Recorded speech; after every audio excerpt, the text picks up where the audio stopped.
নারীদের হিজাব ও পর্দা ইস্যুকে কেন্দ্র করে আবারও আলোচনায় এসেছে মধ্যপ্রাচ্যের দেশ ইরান। কিসদ্বীপে অনুষ্ঠিত একটি দৌড় প্রতিযোগিতা নতুন করে এই বিতর্ককে সামনে এনে দিয়েছে। ম্যারাথনে নারীদের একটি বড় অংশ হিজাব ছাড়া অংশ নিলে সামাজিক যোগাযোগ মাধ্যমে ছড়িয়ে পড়ে তাদের দৌড়ানোর দৃশ্য। এরপরে রক্ষণশীল মহলের আলোচনা তীব্র হয় এবং আয়োজক দলের 2 সদস্যকে গ্রেপ্তার করা হয়। ইরানের বিচার বিভাগ জানিয়েছে, হিজাববিহীন নারীদের দৌড়ানোর ভিডিও ও ছবি সামাজিক শালীনতার পরিপন্থী হিসেবে বিবেচিত হয়েছে।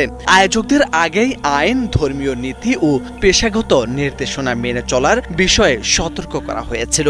অভিযোগ অনুযায়ী ইভেন্টটি হয়েছে ইসলামী মূল্যবোধ ও নিয়মের বাইরে গিয়ে। এ কারণে একজন সরকারি কর্মকর্তা এবং একটি বেসরকারি প্রতিষ্ঠানের কর্মীকে আটক করা হয়। ইরানের বর্তমান আইন অনুযায়ী জনপরিসরে নারীদের মাথা ঢেকে রাখা এবং ঢিলেঢালা পোশাক পরা বাধ্যতামূলক। তবে কিসদ্বীপে গত 5 ডিসেম্বরের ঘটনাটি দেশটিতে বাধ্যতামূলক হিজাব আইন নিয়ে নতুন আলোচনা ও প্রশ্ন তৈরি করেছে। এসব তথ্য জানিয়েছে সংবাদ মাধ্যম এএফপি। গত কয়েক বছর ধরে, বিশেষত 2022 সালে মাশা আমিনের মৃত্যুর পর নারীদের মধ্যে হিজাব বিরোধী প্রবণতা আরও দৃশ্যমান হয়েছে।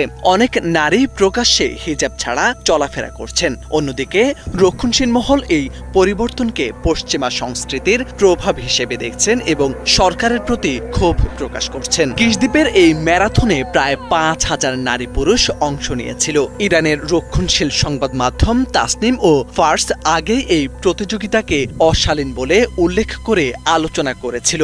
পরে আইন প্রয়োগকারী সংস্থা দ্রুত পদক্ষেপে সেই প্রতিক্রিয়ারই ধারাবাহিকতা বলে মনে করছেন অনেকেই। ইরানে নারীদের পোশাক বিরোধী ইতিহাস দীর্ঘ।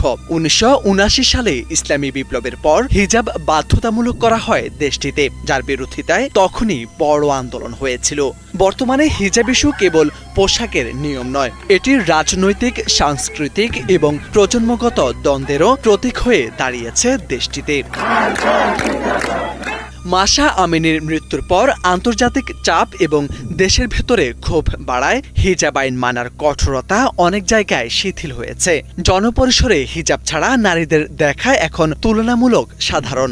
তবে রক্ষণশীলদের মতে এই পরিস্থিতি রাষ্ট্রের আদর্শিক ভিত্তির সঙ্গে সাংঘর্ষিক।